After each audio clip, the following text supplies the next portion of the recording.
Postcolonial theory analyses and responds to the cultural legacies of colonialism and imperialism. It speaks about the human consequences of controlling a country in order to exploit the native people and their land. It also addresses the resulting identities of coloniser and colonised.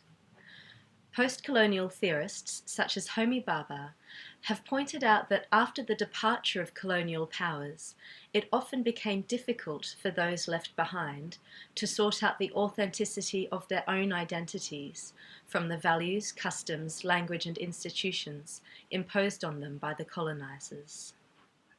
Frantz Fanon was one of the leading anti-colonial thinkers of the 20th century and provided a theoretical framework for understanding the subjugation and dehumanization of individuals under imperialism. In books such as Wretched of the Earth, Fanon analysed the effects of colonialism and decolonisation and the role of class, race, national culture and violence in the struggle for national liberation. Postcolonial art refers to art produced in response to the aftermath of colonial rule, often addressing issues of national and cultural identity. Following the upheaval of the Mexican Revolution, the Mexican government commissioned artist Diego Rivera to produce murals to help in creating a new national identity. His large public murals glorified the Mexican people and provided an alternate history for those who could not read it in books. Art historian Shifra Goldman explains, "The role of the arts was to restore understanding of and pride in the heritage and cultures that the concept of Spanish superiority had subverted."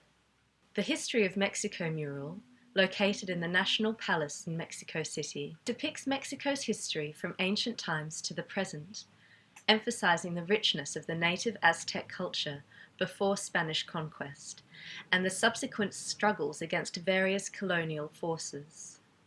The main wall illustrates scenes of brutal enslavement and exploitation, showing how the Spanish destroyed the local culture, took their traditions away, and tried to replace them with Spanish ways. Tracey Moffatt is an Aboriginal Australian artist who primarily works with photography and videos. Night Cries, a Rural Tragedy is a short experimental film told without dialogue and shot entirely in the studio. The film is a response to the Australian filmmaker Charles Chauvel's 1955 feature Jeddah, which concludes with the death of an Aboriginal daughter. I don't want the crocodiles to eat you. No crocodile will eat me. I don't know. You're a nice piece of chocolate. Moffatt reimagines the face of the daughter, had she survived. In an isolated outback setting, an Aboriginal woman cares for her dying white mother. Her gesture as she tends to the elderly women's needs betray her conflicting emotions of love and hatred, affection and anger. The story speaks of Australia's appalling colonial history and policies that separated children from their parents, their traditions and their land, forcing them to be raised in white families.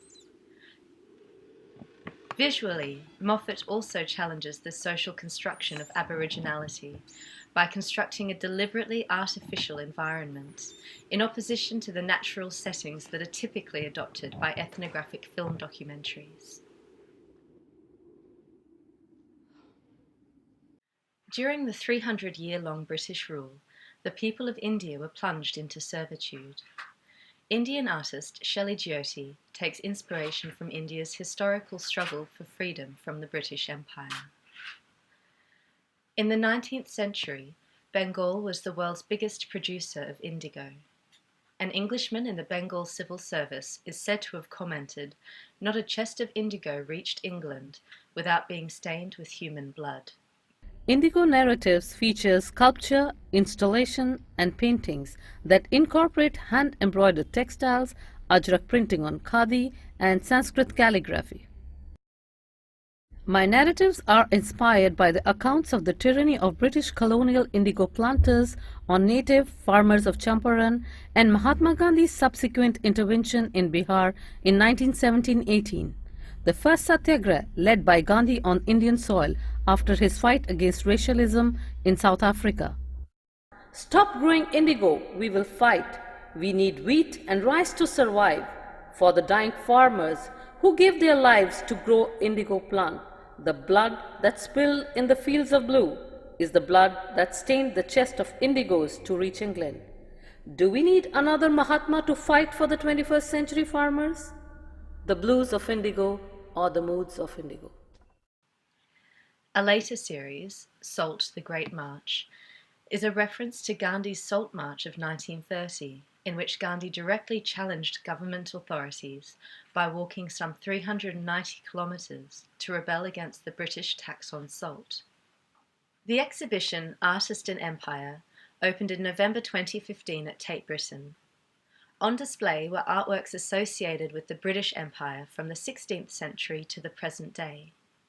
Its histories of war, conquest and slavery were addressed, as well as the continuing legacy of imperialism in contemporary times. Among the contemporary artists included in the exhibition were Andrew Gilbert and Hew Locke. Scottish artist Andrew Gilbert often incorporates himself into his surreal and subversive paintings, installations and sculptures, which tackle the history of British colonialism, as well as themes such as Eurocentrism and the fetishizing of Africa. Much of his work centres around British imperial expansion in South Africa. During the 19th century, the British imagined a confederation of states in South Africa, where cheap black labour could be exploited for British sugar plantations and diamond mines. But the Zulu kingdom threatened to disrupt this union. Therefore, the British set about destroying the Zulu army. According to the artist, my obsession began as a child after seeing the 1964 film Zulu, which is about the Battle of Rorke's Drift between the British and the Zulus. It has been many people's introduction to the idea of the British Empire story. I wondered why a film about shooting black people in South Africa was so popular, and why it was always shown at Christmas. It was this strange romanticised view which I then began to parody. British artist Hew Locke often uses the image of Queen Elizabeth II as an icon for exploring the relationship between England and its former colonies. Locke's relationship with the British monarchy is influenced by his own upbringing in Scotland and also the former British colony of Guyana on the Caribbean coast of South America. British intervention in the tiny nation dates back to the 16th century and the pursuit of El Dorado, the fabled city of gold, which Locke references in a relief portrait depicting the Queen in gold, arrayed in gleaming jewels and outthrust swords. I was born in Edinburgh, but I grew up in Guyana. My formative years were there. And I arrived at Guyana at the time of independence. So I was very aware of the changeover and the complex politics around a country moving from a state of colonialism to a state of post-colonialism. And that's had an impact on my work. Another prominent theme in Locke's work is immigration and the movement of people, as seen in the recurring motif throughout his career of the boat. I've long had a fascination with ships, with boats, shipping, and this is to do with early years of, I went to Guyana on a boat. This is when it was cheaper to go by boat. But also it's the idea of boats is they take people from one place to another. They're holders of life, but also they're fragile on the sea. But also in the context here, they're tools of trade. For Those in Peril on the Sea was first shown at Perez Art Museum, Miami, consisting of dozens of scaled-down replicas of ships suspended from the ceiling, appearing to submerge viewers under the water.